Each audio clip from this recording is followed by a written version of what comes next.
Welcome to the Dr. Dad's podcast, where a naturopath and chiropractor come together each week to share lifestyle medicine, health advice, and inspiring interviews with some of the top experts in health and wellness, bringing you the latest in nutrition, exercise, ancient healing, toxins and detox, your microbiome, mindset, hormones, brain, and much more. Stay tuned. We're going to teach you how to experience growth daily. Hey everybody, we've got the Dr. Dads coming at you today. This is Dr. Wardy. Dr. Nick, what's going on, brother? Good, buddy. How you doing? I'm doing great, man. I'm excited for today. We got Dr. Don Clum on today, and we're going to get into some really great topics with him. We're going to talk a little bit about what getting healthy actually looks like, the role of insulin in chronic disease. People seem to be really confused these days about optimal diet. We're going to get into that a little bit.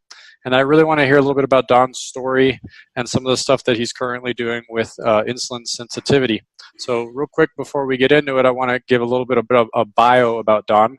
Dr. Don Clum is a healthcare provider, consultant, and a public speaker. His experience in these fields has basically taken him to positions like working in the U.S., Costa Rica, and Spain. Once he graduated from chiropractic school, he moved to Costa Rica, worked as a team chiropractor with the Costa Rican Olympic Committee and athletes, and was an official chiropractor to 2 professional soccer teams. While in Costa Rica, he was influential in bringing holistic care to Central America, and a sought-after speaker, and assisted in the formation of the first board responsible for enacting legislation recognizing chiropractic services as a licensed and legal handling profession in Costa Rica. That's huge. Dr. Clum also spent 2 years in Spain providing chiropractic care and consulting services. After returning to the U.S., along with his wife, he began a fully integrated holistic and wellness center and collaborated in transitioning a traditional pain management medical practice into a holistic wellness center, where he served as the director of the on-site lab. He currently works for Aduro Inc., a national corporate wellness and population health company serving 140 employers and over 1 million employees.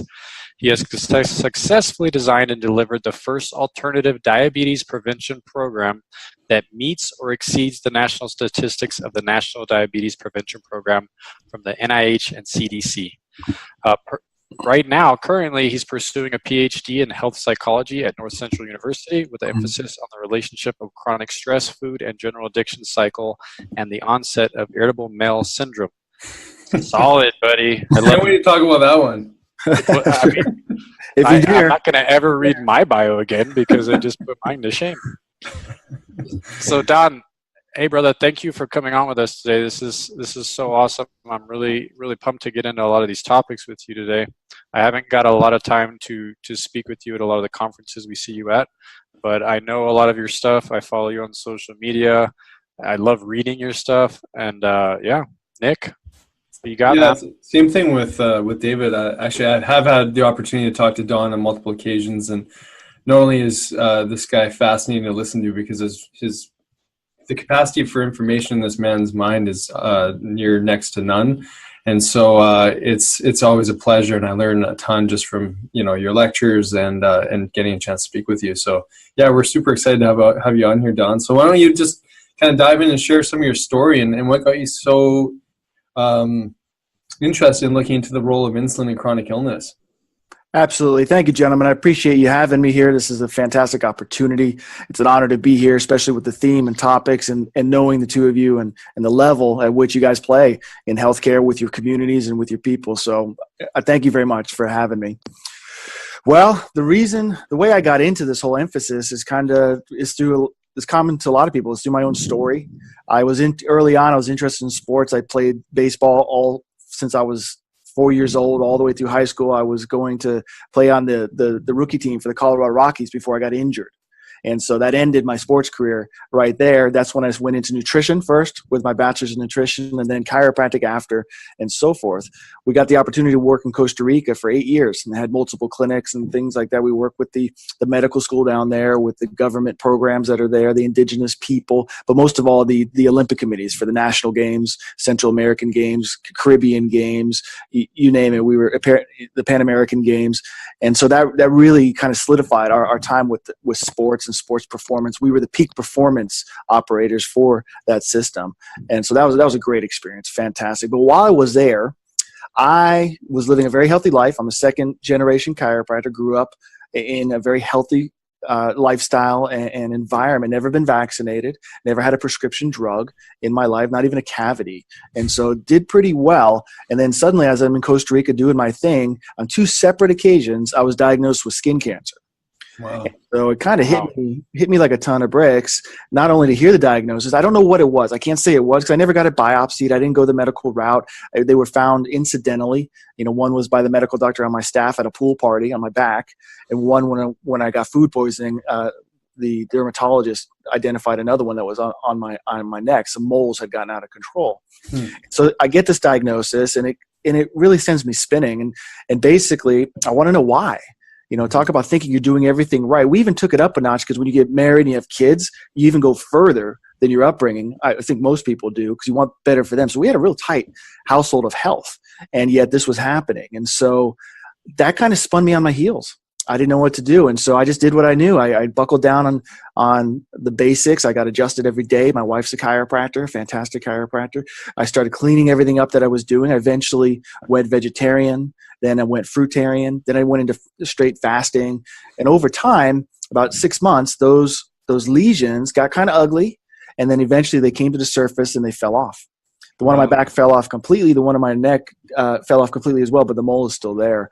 And so it was quite a shakeup, to say the least. In the beginning, I didn't even tell my wife about these things. I just didn't know what to think about it. It was almost like an embarrassment that the natural doctor is got some kind of health issue going on. So it's like, I wanted to start a group called Sick Doctors Anonymous because we just don't, even though we know we're just like everyone else and it happens to us, it's hard to face, especially when you're helping other people and you have your own stuff come up. And so that was the start of it. And I really got into it. And I didn't know anything about it. I was doing it more innately and than anything. And over the years, I kept looking into it, but it really took a different level because we went to Spain after that for a couple of years. And then when we came back to the States, it had been 10 years since we lived here. We have small kids now, 3 small kids. And we go back and suddenly we're looking around and a lot has changed. We're going to the kids' events, and these kids there's peanut allergy tables, there's this sickness tables, there's all this kind of stuff going on. There's tons of kids were overweight. A lot of them wouldn't do recess, and it seemed like medical conditions all over. We'd go to PTA meetings and things, and then we'd see why their parents are suffering too. There's a lot of chronic illness. There's a lot of chronic pain. There's a lot of obesity and overweight. And so and it just shocked us. And so we're like, all right, we're coming back here. We want to raise our family. How do we avoid this for us? Forget about everybody else. How do I make sure I get better and I don't let my kids go down that track? And so that's when I really stepped it up in the nutrition. Started going to more seminars, reading more books, and started doing more, converted our chiropractic offices into full wellness offices and started doing these programs. And we had a lot of success. The one-on-one was great in the office. And one of my best friends from school, he came to visit and he saw the success. He had started a screening company for chiropractic that eventually became 15 years later a population health company. And he said, hey, do you think you can translate this success one-on-one to big groups and populations? I said, I have no idea. He said, do you want to try? And I said, sure. And that's what brought us where we are now to Seattle. I worked with him for 3 years, developed weight loss programs, sleep, stress resilience. We did fast fitness, mood and food, diabetes prevention program. You name it all. I redesigned a whole lot of them and helped with the point of view and the concepts in there. And now they've gone out to hundreds of thousands of people, and it's fantastic. And now I'm back full circle doing wellness programs with people one-on-one directly. So, out of the population health world, didn't go right back into practice. Now just virtual practice all over the country and world, working with people one-on-one to help them not go through what I went through, or if they're in it, how to get out of it in a way that actually works and is not just at face value. Mm-hmm. Wow, look how well he summarizes everything. That's amazing. One of the things that you touched on, which I think people might have heard and went, did he just say that? I mean, you literally saw things fall off your body. I mean, tell us a little bit more about that, because I know you did. I mean, this guy's done some really long fasts. People, we talk about fasting all the time as well. I know that was part of your journey, but if you can kind of go into that, because I think, even when I heard that the first time, I'm like, wow, I mean, the body has an incredible intelligence and ability to push out what it doesn't need and what's not serving it. But yeah, please dive in a little more there. Yeah, thank you. You touched on a really, really powerful point. the problems I ran into, those lesions, are on the outside, and I could see them. Mm-hmm. Most people, that's a blessing. Yeah. Most people don't have that benefit. Because it happens on the inside, and they can't see it or feel it until it's really, really bad. And so I got a chance to look at that. That made me go, whoa, if that's happening on the outside, what's happening on the inside? That skin lesion, cancer as they called it, is not a problem with my skin, right? It's a problem with my body. And so if that's going wrong there's got to be tons of other places that aren't right. And then also through the course of my time, we moved around a lot, as we told you, and was practicing in a few different states. That's very stressful. In those moments, I would start to develop things like metabolic syndrome myself. And I designed metabolic syndrome programs and diabetes prevention programs. And so it's just a reality check. And you only knew it because I was monitoring things. I could have easily ignored it and let it go and so on. But that experience with that visual problem really made me become aware and very, very interested in all other testing to see what's going on that I can't see on the outside. Does that make sense? Yeah. Well, that's huge, Don. This brings to, I really want to talk about something here, because this is huge. How many people go to, like, let's say a dermatologist, they have, these skin lesions. They're like, oh, you have skin cancer. They go get them cut off. Mm-hmm. And then they think, oh, I'm good. They literally walk out of the office thinking, oh, I'm fine. There's nothing going on, because the doctor doesn't have that conversation with, like, hey, if this is showing up in your skin, you need to make some changes here. There's things that need to be done. And I talk to these people almost every month. They just think they're fine. They don't see an issue there. Yeah, absolutely. That happens all the time. We see it with weight too. Okay, I lost X amount of pounds. I'm fine. Or even worse, in the diabetes and pre-diabetes metabolic syndrome world, they see that their blood sugar is up or their cholesterol numbers are off. They do something, who knows what, and now they're normal and they think I'm okay. Mm-hmm. And that's just not true, because those are symptoms of it. And we're seeing phenomenons where you can take a type 2 diabetic's blood sugar, bring it down to normal, and think everything's okay. But in reality, that insulin resistance problem, that metabolic problem, is still going, and their outcomes will be the same. So they're basically type 2 diabetic with normal blood sugar now.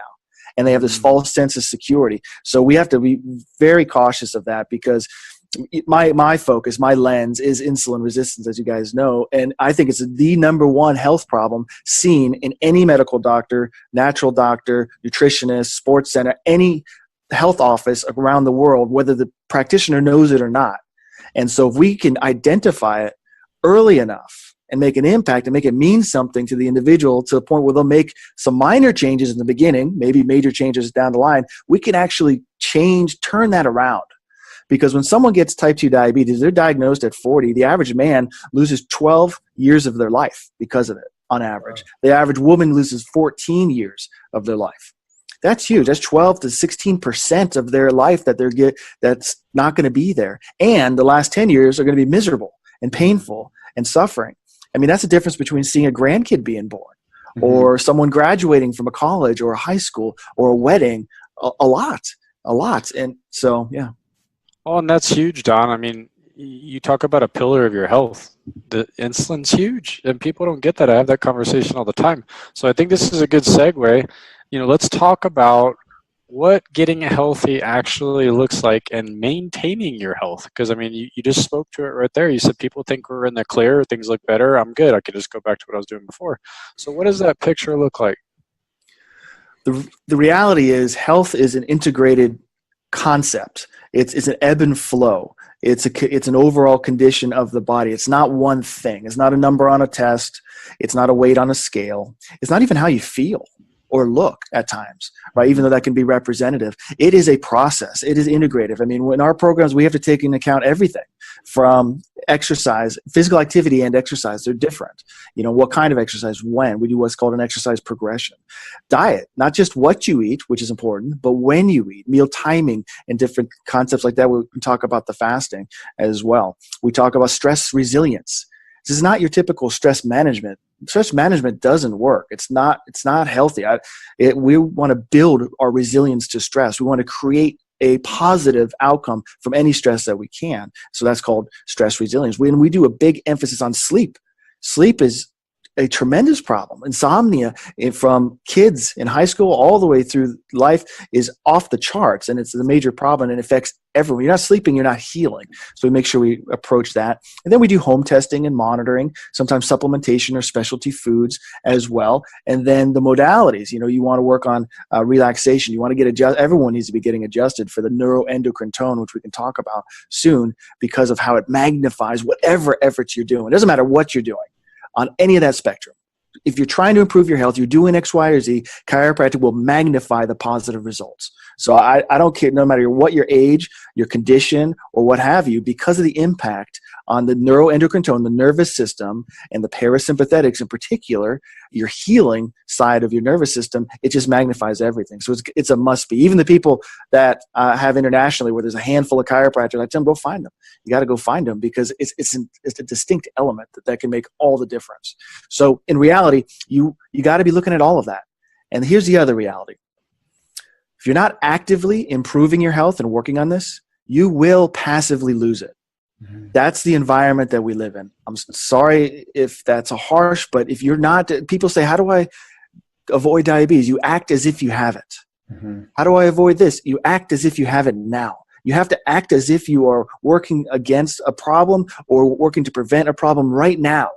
Because when signs, especially medical signs, show up, it's too late. 80% of the damage done in type 2 diabetes happens before the blood sugar is out of a normal range. 80%. So it's a reality that we all have to be proactively working on this. Otherwise, it just sneaks up on people. Well, it's interesting, and just going back to your diagnosis even, and what those others noticed on you. And it started with a choice, right? You were doing all these things. You said you're raised, your second generation chiro, and you're raised in an environment that didn't use medications and everything. You were set up for success from the beginning. And when, SHIT hit the fan, you had some actionable pieces to put into play. Anyone else at any course of their life, when they get faced with a decision like this, like you said, the disease has already been, a work in progress for, maybe decades before it actually shows up on the labs. But this is where a choice is made. And if people don't have these tools, these practices to focus on what truly getting healthy is all about, they're on a path towards just destruction and disease management, which, like, as you said, with stress management, it doesn't work. And they've actually removed themselves from their own health plan and what that means to get healthy. And it's a downward spiral, really, because as we all teach, and like you said, getting adjustments, that's part of initiating this innate healing response that we all have access to, but we actually don't really know it. Globally, we don't know that we have access to that. Yeah, well, and there's a lot of different elements out there that can help people. They need to be checking in with whoever their team is. And it's about having a cohesive team. It's about having, getting the regular test, don't guess, right? Test, don't guess. And so it's a communication, it's a relationship. And it has to be that way, because if not, things just go downhill, and it's not the mentality. But when things really show up and they're at a medical red flag, that's a hard thing. That's a hard point then to turn around. Not that it can't, but it's a whole different story, especially because if you go to the traditional route, right, then we're terrible at that. Mm-hmm. Chronic conditions, chronic disease is number one killer right now. That's never happened in the past, and it's because we try to take this emergency model that we're really good at, antibiotics and painkillers. That's what exploded medicine, right? Really good at the acute stuff, and apply that to a chronic issue. That can be fatal. Just like if you take an acute problem and try to apply a chronic approach, a natural practitioner, I don't want someone gets in a car accident, don't come to me, right? It's the wrong model for the wrong thing. And when that happens, it just clashes. Yeah. Oh, and it's so upside down right now. You're speaking to it. People don't get it. They don't understand. Like you're saying, you need a team of people constantly helping you take care of your vehicle as you're making your way through this journey. And like you're saying, if you're not actively doing this on a daily basis, you're going to get sick. And these chronic diseases are just, they're right there for you moving down the road. So let's get into that, Don. Your specialty and some of the stuff you do, you're working with insulin. So let's talk about What are these big chronic degenerative diseases and these things that we need to look out for and pay attention to that people really aren't taking very serious if they don't have this active role in their health? And what role is insulin playing in these things? Yeah, great question. The issue is, it's like a cardiometabolic spectrum.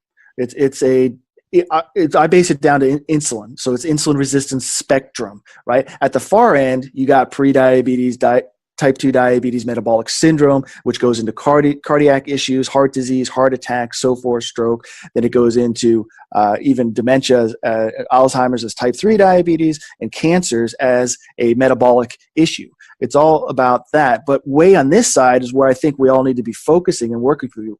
People come in here because it's in their face. We got it. There's a lot we can do to help. But if we could identify people down here and look at dysfunction before there's destruction of the system going on, then we have a chance to take them off that path. We mentioned type 2 diabetes, losing years off your life. We're developing a program called the Million Year Project. What we want to do is get as many natural practitioners or practitioners on board with this concept as we can, so that we can start to catch people, take them off that path, and give those years back to them, and literally save 1 million years of human life every single year.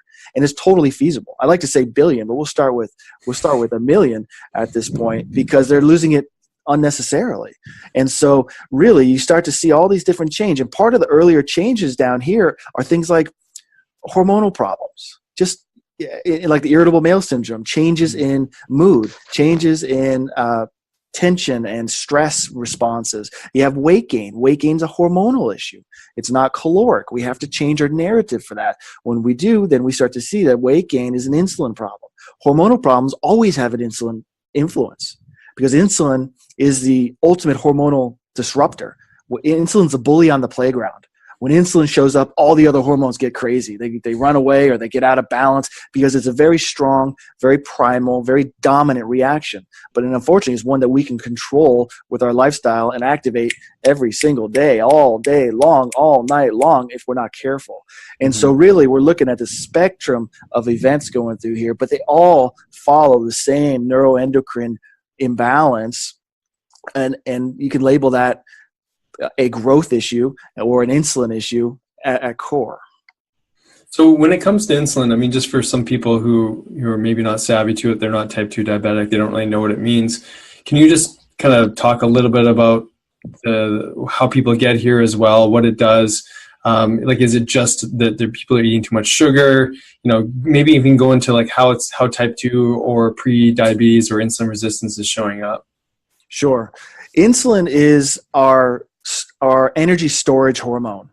The narrative I'm about to tell you is a little bit different than you might have heard outside of here or in a traditional model, because I don't think that model is all that accurate anymore. We know too much about it. We made up that model in 1923 before we even knew exactly what we had found, right? When insulin was discovered. They called it secretin back then, right? It didn't even know it was a hormone, so on. Anyway, so it's an energy storage hormone. Insulin stores sugar primarily in our body, in our liver, as a form of glycogen or a whole bunch of glucose sugar molecules stuck together, as well in our muscles. It stores it in our muscles for our muscles to use when needed as an exercise or physical exertion. And then whatever doesn't fit in our liver, so to speak, and doesn't fit in our muscles, goes and gets stored in our fat. That's really what insulin does, okay? And to do that, it needs to activate and deactivate that other pathways to do that. That is vitally important. That is mission one when needed, okay? That's why it can throw off so many other things. But what the story that people hear out there is that insulin is what grabs glucose, brings it in the cell, so the cell can have sugar as energy. If not, the cell starves, and you see these problems. That's not true. Cells don't need insulin to use and burn energy. They need it to store that sugar. Big difference. And so what happens is when we eat, we stimulate insulin.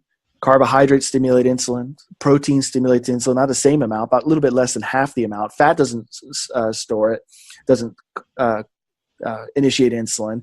Stress can, other hormones can, and things like that. But what's going on is that very healthy, very primal mechanism of storing that energy for where we need it, when we need it, gets overactivated. It gets slammed. So we have really high peaks of insulin exposure, as well as an overall arc of being bathed in it day in and day out. That's what causes the problem. Insulin's not bad, but the way we're abusing it is causing bad things. Right? It's causing this process to happen. It basically puts us in a growth mode, mainly because as an adult, you need to grow mainly fat so that you can store the energy as the sugar as it keeps going, and it just throws everything off. And so insulin becomes centric in that negative pathway. And when it's on and turned on and stuck on, all of our healing pathways and mechanisms get turned off. All of our mechanisms that make us lean and give us energy and anti-inflammatory get turned off because this is priority one. The problem is that lever is just stuck there, and over time, it's just wrecking our system. When you talk about this massive spectrum, Don, I mean, this is affecting so many things in the body downstream where you'll get dysfunction. And it's amazing in this day and age how people are just piling on all these other things from, getting hormone injections, and they do all these other things, and they're not doing foundational things just to help fix insulin sensitivity issues or get optimal blood sugar, like you're saying. And because they don't want to eat right? They want to take all these shortcuts all the time versus understanding that this is a foundational thing that if you know how to control this in your body and the processes that you take from a lifestyle standpoint of getting that sensitivity and having that optimal blood sugar, you get all the benefits, like you're saying, like for guys, of staying lean and having the energy and all these other things. But can you speak a little bit to that, like on the daily, for people that many people are probably dealing with, not necessarily disease, but just these common dysfunctions and symptoms that people see early on that they're not associating with this problem? Yeah, we can look at that. Thank you. We can look at that from the hormonal side. Think of it this way. I got, anyone who's got kids, as they go through teenage years in particular, but anytime, they go through growth spurts, right? And so especially the boys, when they're teenagers, I got a couple, and when that happens, man, they eat like crazy. Right? They eat everything in the house. They will not stop. They'll practically eat each other's fingers off if you're not careful. So, but let's look at that. Are these boys growing because they're eating so much? No, they're eating so much because they're growing. And otherwise, the one who ate the most would be the tallest. And it just doesn't work that way, right? So they're stuck in a growth mode, and that's the appropriate mode as you mature. When you're growing a baby as a mama, or you're growing as a person until maturity, you want to be stuck in that growth mode. Now, but that mode, when it's in an adult, we start to see weight gain. And when weight gain kicks in, it's not, people think it's because people are lazy or they have no willpower or they're not focused or whatever you want to generalize. It's wrong. They don't have willpower. They lose energy or laziness and focus because they are growing. It's not the other way around. Those things, those characteristics come along with that problem, not necessarily what causes that problem, because it's hormonal. You don't have a choice. So things like weird energy flux, chronic fatigue type issues, mental clarity, brain fog type issues, senior moments when you're in your 30s or in your 40s when they're not senior moments, problems, hunger, acute hunger is aberrant. It's not a normal state to get hunger, especially several times throughout the day and so forth. Gaining weight when you haven't changed your diet or changing constitution in your body, problems sleeping, increased stress response. All of this can be connected to this fundamental hormonal dysfunction that's going on. And therefore, when someone is expressing it, it's not really their fault, at least not their cognitive fault. It's going on in the body. It's like, when that hormone's present, you're going to feel a certain way. It's like saying, okay, take 10 shots of tequila, but don't get drunk. Use your willpower. No, it's biological, right? It's just not going to happen. So, what we work on first, and I know you guys have the same focus, is you work on that, shifting the physiology. If you improve that hormonal status, they start to feel better. Then as they move forward, it gets easier and easier and easier, and things start to change. But some of the early warning signs are all the gray area type of things that are going on, the very common issues that almost everyone that walks in our doors has. Mm-hmm. I hope that people listen to that part again, because what you just shared there is pretty much every reason why someone would come in for any chronic concern, and you you spell it out. The only reason you're feeling hungry is because it's a hormonal trigger. Like, think about people suffering from food addiction, or those people who are struggling with weight loss. You know, you spoke to what everybody absolutely needs to pay attention to. So go back, if you're listening, listen to that part again. It's so important what Dr. Don is saying. And if we all, like, globally, this is the million-person project that you're speaking to. If we all started to do this, my goodness, we'd be living longer. We'd have way less disease issues. There'd be way less likely that we'd be on, you know, medication A, B, C, D, E, because we're managing a symptom profile that has nothing to do with the core issue, which is going back to this insulin response. So, man, like, I've learned so much from you, you know, not just today, but I mean, what you're sharing here is foundational, people. It's so important. I appreciate that. You can look at the example of type 2 diabetes, because there are big government reports. There's a lot of studies and meta-analysis that analyze over 100, 200 articles on diabetes that basically show that diabetes is progressing faster and more severely than ever before in people younger, despite having optimal medical management. Wow. We know you get the right drugs, you can make blood sugar number anything you want, but it doesn't change the disease process. Mm-hmm. So now that's a perfect example of treating a symptom, getting it under control, managing it, but the problem keeps going and people are still dying early. They're going blind. They're getting amputations. They're having the heart attacks. And then when they get older, they're getting the dementia. They're getting the Alzheimer's, which, by the way, in health polls, the number one fear of people over 60 years old is dementia, is Alzheimer's. It's not even death. It's not even cancer, which is a big one. It's losing who you are. It's losing your memories. That's a scary concept, and it's all part of the same spectrum. And so, you know, we got to just identify this stuff earlier. And some of the things that people don't, that they can do at home just to see if this is not right. If they start gaining weight and they don't know why, especially in the midsection, you know, we'd say that measuring around the waist is a big indicator. If your belly button number around the waist with a tailor for women is over 35 inches, there's a problem. Or if it's shifted 3 inches in a year, 2 or 3 inches in a year, think problem. Men, it's over 40. Now, you want to be, that doesn't mean 40 is okay, but you know, if you see it creeping up, that's a big deal. If you notice that you get very tired after meals, insulin issue, not just like the great burrito one day that you go off and have, or you celebrate or whatever, but on a regular basis, every time you eat, you're fading out. There's an issue. Or if you get nauseous after each meal, just even a normal healthy meal, you just kind of don't feel right. Your stomach feels right. That's the stomach, pancreas, liver. That's all. They're talking to you right there. Those are little signs you can start to look at. And there's other tests and blood tests and ways you can do. We can go over it if you want at different points. But there's just ways to identify that.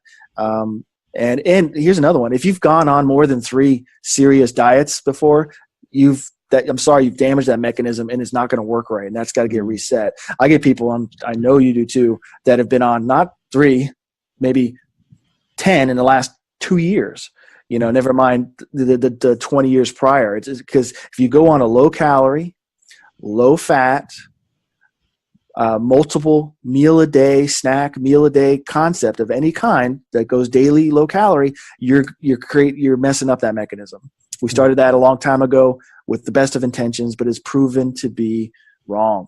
And so if you've done that more than 3 times in the last 10 years, then you can pretty much guarantee you got insulin resistance going on.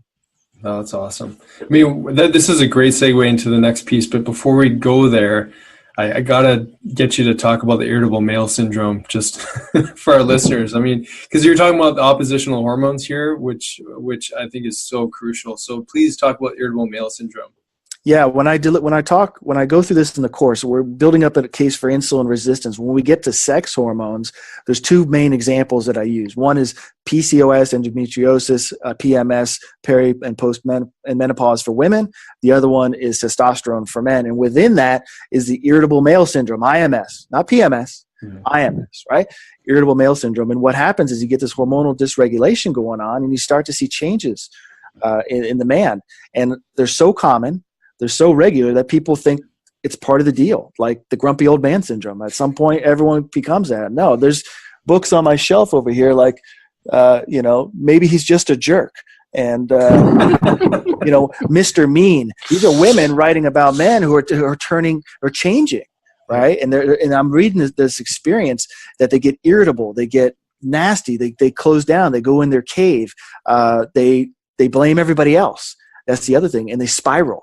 Like so they come home and argument starts up, and then get mad, and I said, you did this, and over here, and then the house and the carpet. I don't like carpet. I want it there. The dog. I didn't want the dog. Da, da, da. They spiral, and everything gets bad. And women start to see their husband kind of disappear. They lose part of their identity in this, and it's a hormonal issue. Mm-hmm. It's a hormonal issue, and it creates, and it's also a big sign of early to moderate depression in men. Men and women express depression very differently, and depression is typically not a male problem.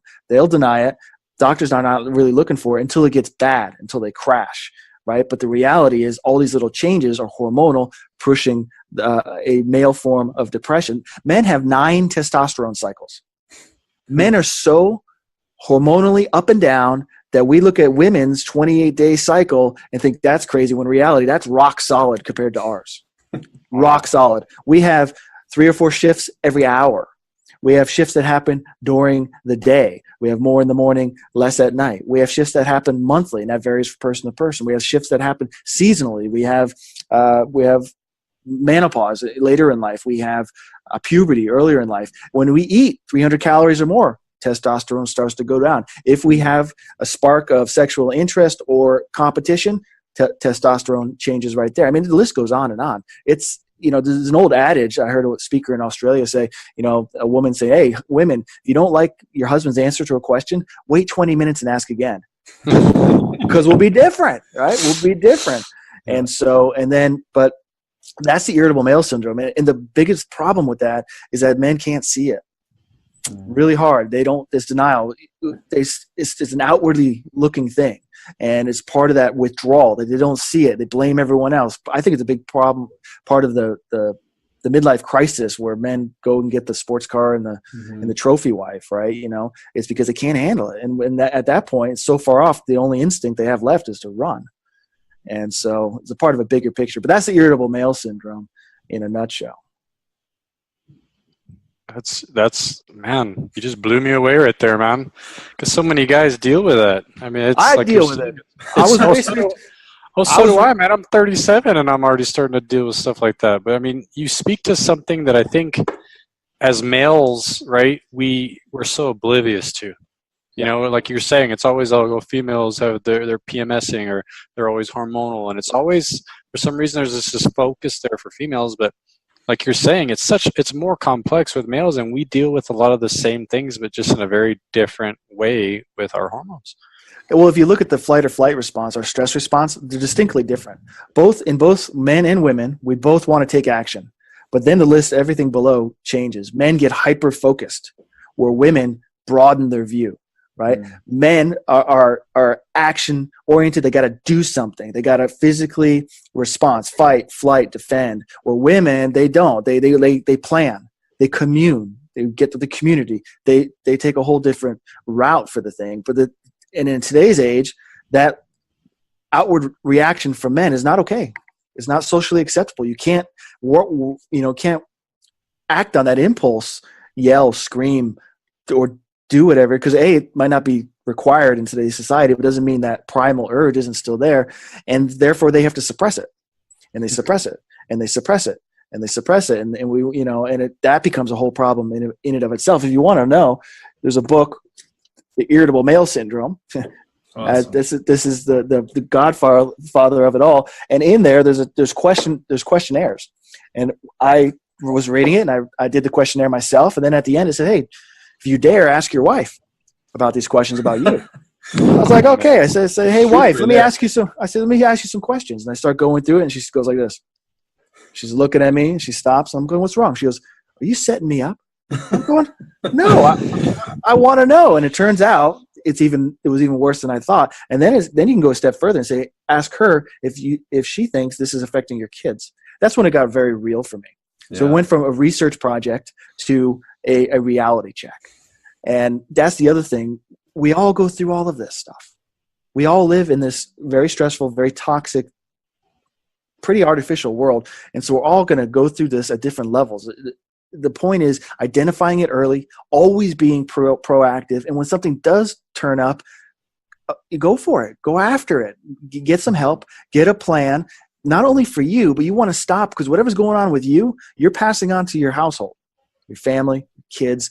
By default, they're watching, learning everything, and it trickles downhill. Everything's getting worse as it goes generationally. So I think as a parent, it's my obligation when I identify this, figure out what's going on, be proactive, and see how I can break that process from being passed on to my kids, right? Because they're going to pick up bad stuff anyway from us, but there's some things we can influence and change and hopefully take them off that path. Because after all, we only get, 18 years where we can actually, I was going to say control them, but good luck with that. Maybe 13 years on that. So that speaks massively, man. You're absolutely right. I mean, it's one thing when the wife points these things out, but like when you start to notice it's affecting you as a father to your children and the ripple effect that it has in your environment and what you want for them, like in their upbringing and the influence that you have, that has to speak to every individual that's listening to this right now. Yes, you need to take an active role. You need to start making changes if you're noticing these things, like Don's saying.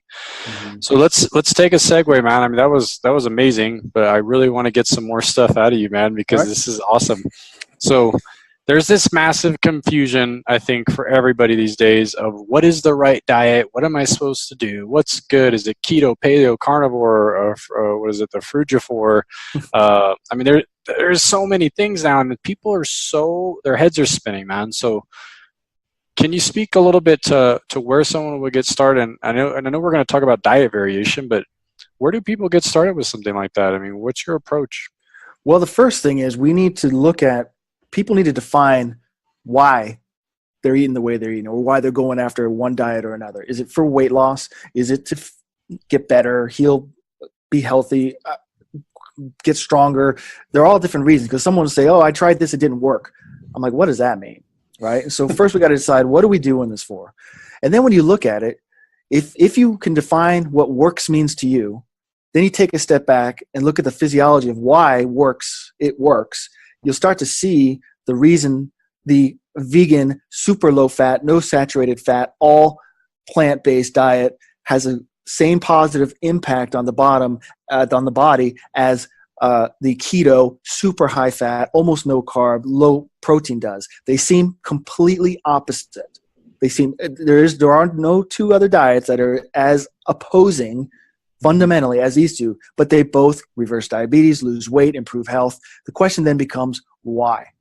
So you step it back, you realize it's because of the impact that those two ends and extremes are having on insulin and other factors. The physiology, the hormonal impact, the actual change in the physiology with those at the two ends of extreme are doing the same thing or nearly the same thing for different people. So it makes sense at that point why they both work. Okay, it's everything in the middle that really throws us off. You know, I always say sticks and stones may break my bones, but moderation will kill you, right? So watch out, because people will dabble in and out and they'll do this. And so it's just the way they approach it. And so any diet can be done in a bad way. Like Atkins came out years ago, Dr. Atkins from New York. He's passed. I studied his stuff years ago when we were in New York. And you know, you do it one way, great positive response. You can overdo it or do it a different way, and you can have a negative response. So there's so much more to it than prescribing a diet. It's looking at the overall plan, looking at the individual, what they want, what works, what do they want to work for them, and what that looks like. And then it has to fit their lifestyle. These are lifestyle programs, right? And the life in the lifestyle is yours, not mine, not anyone else's. And so you got to line those things up, and then you got to give yourself enough time to go. And it's got to make sense to you. If it doesn't make sense innately, if something's off, then take a step back and look. But really, if you can look at these diets, we can bring up every diet. I have over 150 fad pop diet books up here. We can look at any of them. And when they claim that they work, we can look at the physiology and find out why. Then we can tweak it depending on what the person wants and so on. So that's amazing. Yeah, go ahead, David. No, Nick, go ahead, brother. I was just going to say that's amazing, because so many people want to prove that their diet, the one that they did, is the thing that works, and then they want to, paintbrush that across the entire population. And what you said right there is the fundamental piece that everybody needs to pay attention to. It's like, what are the outcomes you want to create? Why is it that you want to work with this one, or it's a test essentially? And then do you feel ethically aligned with what is it you're doing? And I mean, if we can answer all those things uniquely for us and then compare that to our blood work as a before and after, now we're working on something that's unique to us. And then not being so like married to one idea, but just being open to changing over time. And so please continue on this course, because I mean, everybody in every camp has a reason why their diet is the best for a particular condition. So because we did speak so much about insulin, maybe you can speak a little bit more on sort of your approach, and then all of this from a hormonal point of view. Yeah, diets often cover what we eat, and everyone's got their own thing. People think whatever worked for them is the best thing, or whatever they created maybe or something. We gotta get past that. What worked for me might not work for someone else, mainly because our definition of work is different. Mm-hmm. And so we have to look at that. But again, that's what to eat: paleo, keto, vegetarian, so on and so forth. Just as important, and more important, we found is about when you eat. When you eat, you can eat the standard American garbage diet, and you change when you eat enough, you can still move in the right direction health-wise. You can't get everywhere you can get, but you can still reverse a lot of stuff and improve your lifestyle, lose weight, and so on. It's been proven. I got books right here from the every other day diet to alternate day eating to one meal a day. They're all different approaches about when. Some of them cite studies that say, okay, if you eat this way, it's better, but some don't care. Mm-hmm. Eat whatever you want, but you follow the when, as in meal spacing, time between meals. When do I eat my first meal, intermittent fasting, and so on. It has a higher impact metabolically in the beginning than changing what. Down the line, when you've made some progress and you're feeling good and you got some momentum and it's easy and you're not hungry and you're not emotional eating like you thought you were and you don't have cravings, now you can do whatever you want. Now bring it on. I'll do whatever people want. People say, I'll do whatever. And I could tell them eat cardboard 3 times a day and they'd be, okay, can I use salt and pepper? I'm like, I'm just joking. But no, you'll do whatever, because those things aren't driving. The number one people drop out of health and weight programs is because of hunger. If we can address that before they even really get started, then it's easy. It's easy. And so that's the concept. It's not only what, it's when, and how to roll that in. And fasting is gotten so popular now that that's another thing. I don't know what it means when people say I'm fasting. I'm like, all right, tell me, what does that mean? Because there's so many different kinds, and it does take a lot. That's why you work with professionals that's all they do. I don't want to work with a medical doctor who dabbles in some diet stuff or that's not their gig. I don't want to go to a natural practitioner who also dabbles in some acute stuff. For me and my family, I want to stay focused on that, and they can help you navigate it. They can help you. And then your feedback is just as important. Nobody likes to be told what to eat ever. You show someone how to eat, then they choose what, and then they can follow whatever you want. That's how you get my opinion, the longer term application and success. Because the other thing is, if you're not going to commit to something for at least 6 months, then I'm not even the person to be talking to, because it's just, we want a fundamental change. And to do that, you got to train the body. You have to get metabolically fit. Just like saying someone who's unhealthy or out of shape, we're going to sign you up for a marathon tomorrow. Yeah, good luck with that. Might as well just buy the t-shirt and go home, right? But in 6 months, that's doable. Same thing. Yeah. We really want to do that, and then once you get in shape, it's easier to stay in shape. It's getting in shape that's hard. The same thing metabolically. Once you get there and you got the tools, then you can do it yourself. You can maintain it going forward.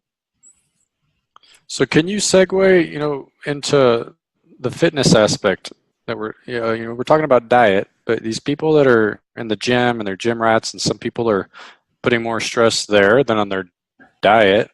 Let's talk about insulin a little bit and how that rolls into the working out and the sensitivities there, that hormone. Yeah, that's a whole nother, talk about a lot of lore out there. This gym lore is some of the thickest, deepest lore you're going to find.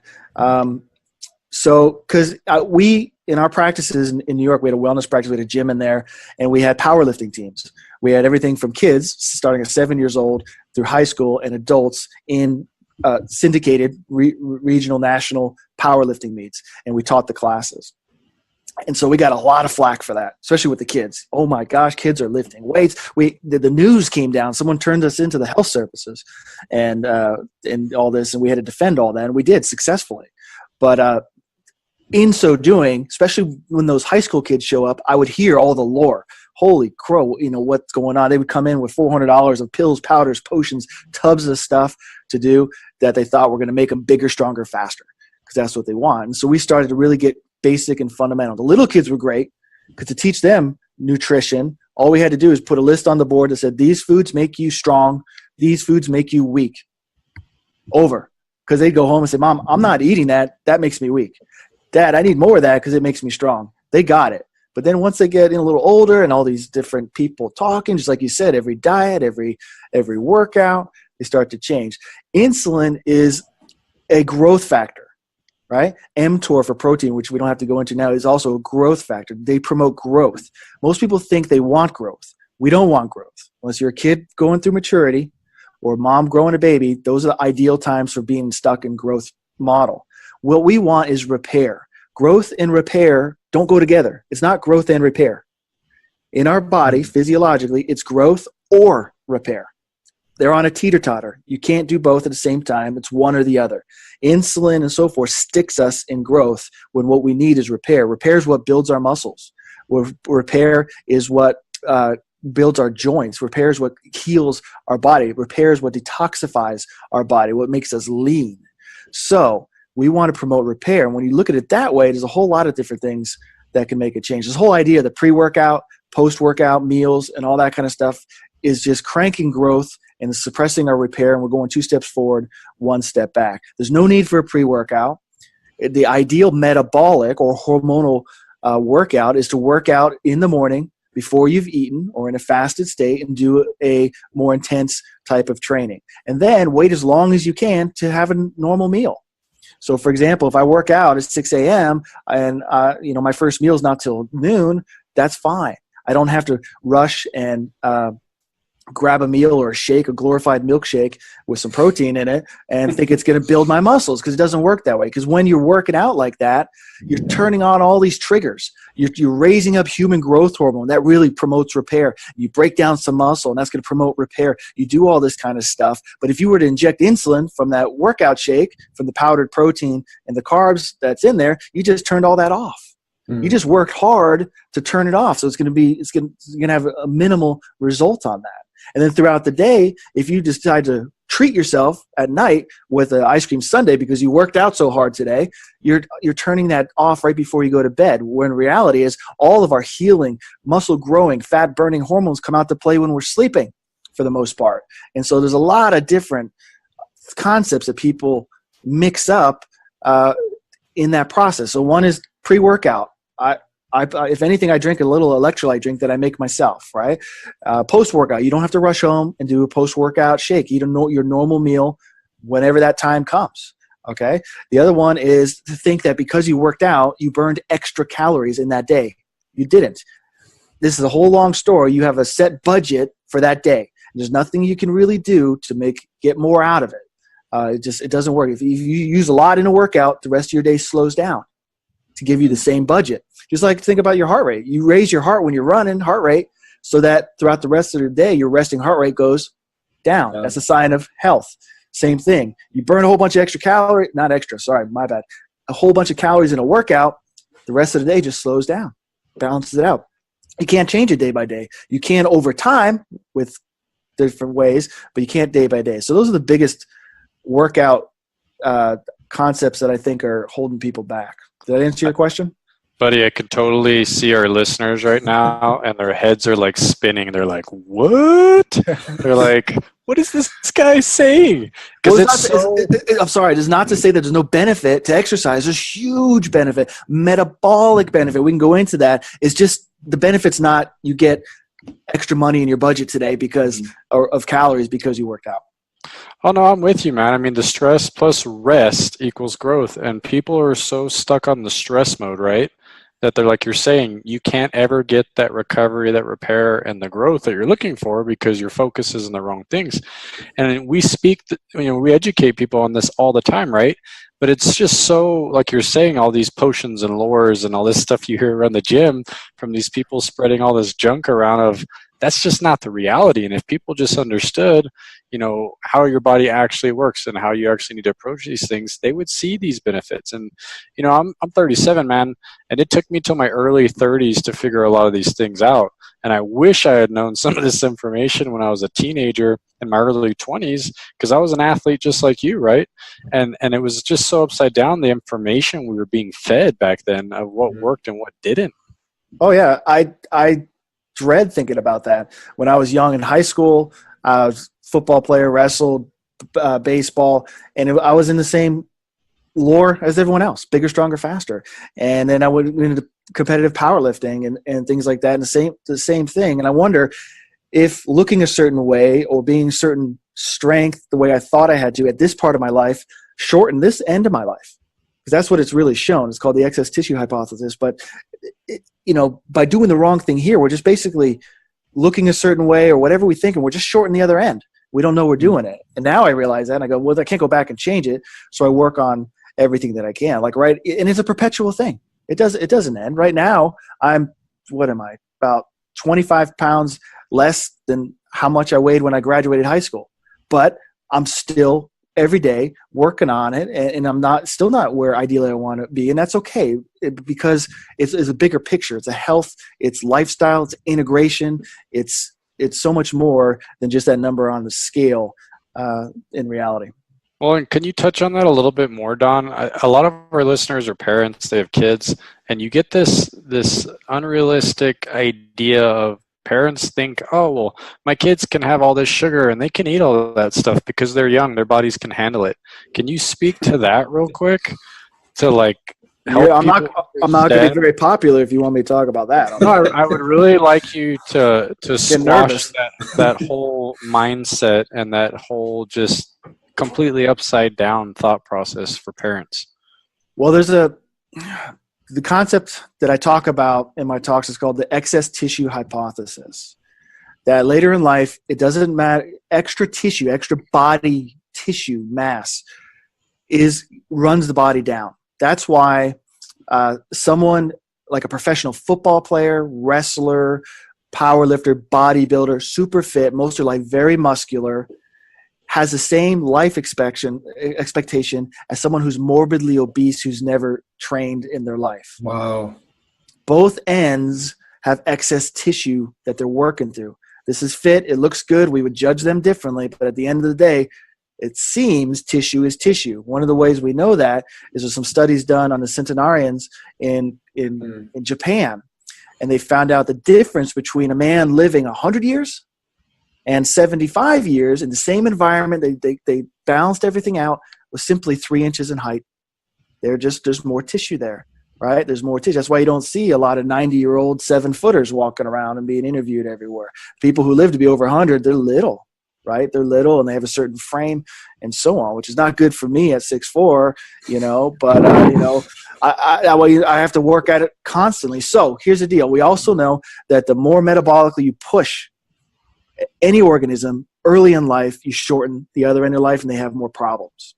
So like you can feed, they have studies on mice and other things where you feed them and you get them to grow real big, real strong, real early, then they don't live as long, right? I knew it in Costa Rica because we knew that people would take iguanas and raise them, and if they fed them garbage dog food real fast, they got really big and really pretty and they could sell them, but they didn't live but a couple years, So same kind of concept. And so if we are pumping our kids metabolically full of sugar, creating that sugar burn, they're locking them in because they're maturing. That'll change their metabolism and their hormonal profile as they go through puberty. And once that's changed, it's hard to go back.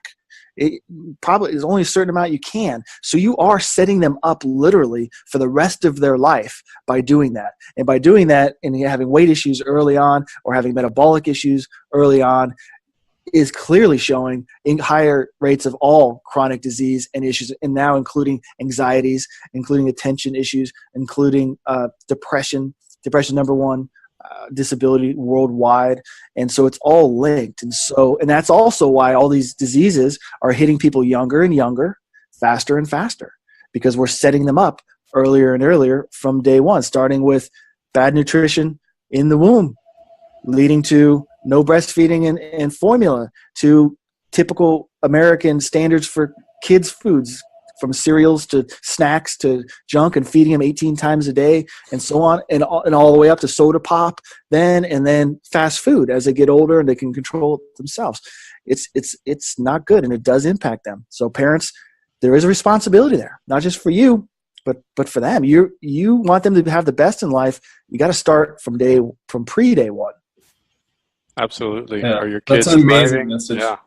Yeah. Are they thriving or surviving? Are you setting them up for that success or that failure? And we talk to parents all the time about this, right, Don? But it's huge. It's huge. You have this role in your children's lives, and you guys need to know the weight here of what he's speaking to, because it's massive. We have to hold a higher standard, in my opinion, because just not killing your kids as they grow up doesn't mean you're a good parent. Doesn't mean you're doing your job. Your job's not just to make sure they get through these years and get out, right? We got to set up some fundamentals. So much of the learning, so much of their personality, so much of their habits, they're formed before they're even 5, 7 years old. Mm-hmm. And it moves on, and it trickles down. So I mean, we really got to put some thought into this, and not go to any default, or just assume that because they're not sick or because they're alive means that we're doing the best we should be doing as a parent. Absolutely. Yeah. That's an amazing message, I think, even to leave this podcast on, because it really, sets up that place of responsibility. Obviously, all of us here are parents, and we know we've got some big shoes to fill when we understand this information. We have to start to apply it. And I know parents are going to be saying, well, this is just what my kid likes to eat. And I mean, really, we got to take the responsibility back and go, well, we make the choices till they're about 18. My kids are 7 and 4. They're already pushing me around, but we definitely have created a space for them to enjoy the foods that we also like to eat, and we know that we're setting them up for success. Well, but I know it's hard. It's hard as a parent. That's a big thing. And parents, I'm going to lose my favorability rating here, but we don't work hard. We don't work hard enough. There's too many excuses. Yeah. The two biggest excuses as parents is, one, I'm doing the best that I can. Mm-hmm. That's a real simple answer, because who's really going to argue? Who's going to push back on that? Okay, you're doing it, but are you really? Have you read a book on this? No. Have you gone to a seminar on this? No. Are you getting professional guidance with this? No. Have you done any research on this at all? No. That's the best you got? I'm surprised you can hold down a job. That if that's the best effort you can give in this area, it's really no effort to be. And the other one is, I just want what's best for my kids. They say that. Who doesn't? And that kind of ends the conversation. Okay, well, if you really do, then you would do these other things, and you'd be looking into this. And we got to push past those and not make it about us or whatever. Make it about them and prioritize, because, like you said, oh, my kids only eat macaroni and cheese and hot dogs. I'm like, wow. How do they get to the store, and what money do they use to buy that stuff? They already know how to cook it at 7? Come on, we're putting that, and I know it's hard to change them once they've started, but it has to be done. Yeah. And if you don't have that junk in your house, they can't eat it. Mm-hmm. Right? If you don't make it for them, they can't eat it. Oh, but then they won't eat. Maybe not for a while, and that's probably a good thing. But eventually, they get hungry enough, they'll eat whatever you put on that plate. Mm-hmm. And then we rebuild from there. And so I know how hard it can be, and but it has to be done. Otherwise, I don't even want to look at what's coming in. 1 in 3 kids now are expected to get type 2 diabetes. 1 in 3 kids born after the year 2000. Wow. 1 in 3. And I have 3 kids. Which one's it going to be? I don't know. 1 in 2 adults right now are pre-diabetic or have type 2 diabetes. 1 in 2. Me and my wife. Who's it going to be? 1 in 2 adults. And if you add in metabolic syndrome, we're looking at almost 70% of the nation. Over 70% are overweight or obese. I mean, these are all hormonal tie-ins, right? And they come down to our habits. They come down to our lifestyle. They come down to our education, which is our responsibility for us and for those kids. And that's where building your team, creating a synergistic plan, following the plan, and course correcting when necessary becomes job one. So this is perfect, Don. I want you to we do a thing at the end of each episode. It's called home play, and we give an assignment to our listeners. And I think what we're speaking about is the perfect thing here. So could you give parents the home play assignment of where they could get started with their kids to initiate this change? And what question do they need to ask themselves? I mean, you kind of laid it out there, but I mean, just simplify it in a couple, just real easy, straightforward. Okay, this is where you start, and you have to start moving that needle. You got to start pushing the needle. Yeah. Well, there's a lot of different ways. It's hard, especially with kids. But the first thing you do is just do an inventory of your household food, and look for processed foods, look for sugars and things like that. And that'll be pull them out. Don't just look at them. Pull them out and put them on a table and look at them and watch them and get the kids to help you. And watch them pile up and get rid of it. Start with anything that's got the extra sugars in there or the dyes and the artificial stuff. That's one way you can do. The other way is stop snacking so much. Okay? If you're concerned about your kids, get them a breakfast. Make sure they get lunch. Make sure they get dinner. Maybe one other snack in there. In the beginning, it's going to be hard because they're used to having breakfast, morning snack, lunch, morning snack, after school snack, dinner, before dinner snack. But that's a problem. You're setting them up for metabolic disaster. 3 square meals a day. My grandma used to say, don't eat that because it will ruin your dinner. Yeah. Right? It's an age-old thing. Mm-hmm. You don't always have to cut back on how much you're eating, just how often. And kids can do that too. I had to go down to my kids' school and write out the thing to tell them, no, they don't have to have a snack at your preset snack times. We don't snack. Okay? Because I wasn't sending my kid with snack. So the teacher had this default drawer and would give him something anyway. I'm like, I had to go down there and explain. And he's doing fine. And I did it with all my kids. And they grew up fine. My younger son's tall. My middle son's taller than me. So it didn't stunt anything, didn't stop anything. And, so that's what I would do. I would clean it out and see it as a visual, get rid of a bunch of that stuff. Step 1. Step 2 would be don't snack so much. Step 3 would be zero tolerance. Get rid of sodas and juices. That's awesome. Those are really actually 3, there actually are 3 really easy things to do, but it does take a little bit of persistence and patience and communication. I love how you said get the kids involved, because that's a huge part of it. When they can see what you're doing and they're involved, it's going to go so much better. My 16-year-old son, just on that note, we sat down and went online and we looked up what natural flavors could be, because we didn't know what are natural flavors, and he saw it could be an excretion or a concentration from a beaver's anal gland. I heard about that. Yeah, and he's like, Dad, what does that mean? He's like, there could be beaver butt in this? And I said, yeah, that was it. He now reads everything, and if this says natural flavors, he will not touch it. So they'll come in their own if you just work it through them. They want to know it too. Yeah. They can make their own decisions. Yeah, that's amazing. You guys everyone who's listening, this is just a fraction of what Dr. Don speaks about. So we want you guys who are listening to be able to follow Don's messages every, it seems like daily, but maybe it's every other day. He's got paragraphs of amazing information that you can apply into your health, into your life on a daily basis. And it's packed with information. It does get in some juicy, sciencey details from here to there, but you answer every question. You're always giving feedback, and you're making the conversation very real. So people follow Dr. Don Clum. You can find him at Don Clum on Facebook. Any other places that they can search for you?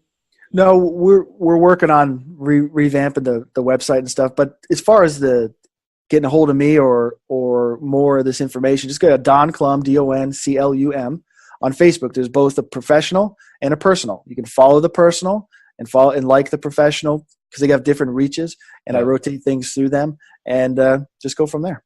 Yeah, it's amazing information. Like I said, I'm constantly learning from you, brother, and I know David is as well. And this guy lectures at all the conferences that we get a chance to go to, among many others. So he's teaching doctors this stuff too. It's not like this isn't written in the code of naturopathic principles at our training. And I know it's not a chiropractic, but you're doing a lot of things right now to change that dialogue. So we're being blessed by everything that you've dove into. So thank you again for being on the show and sharing your wisdom. And this is an awesome one. You're very kind, and I hope everyone keeps following you and spreading your message, because it's unique, it's fresh, and it's sincere, and that's a big deal. That's a big deal, and so my hat's off to both of you. Thank you very much. Yeah, Thank you, Don. Appreciate you, brother. Thanks for listening. If you enjoyed today's podcast, please be sure to subscribe to the Dr. Dads and share with your family and friends. You can also follow and interact with Dr. Nick and Dr. David on Facebook and Instagram for a daily dose of inspiration and the latest in health and wellness. Be well.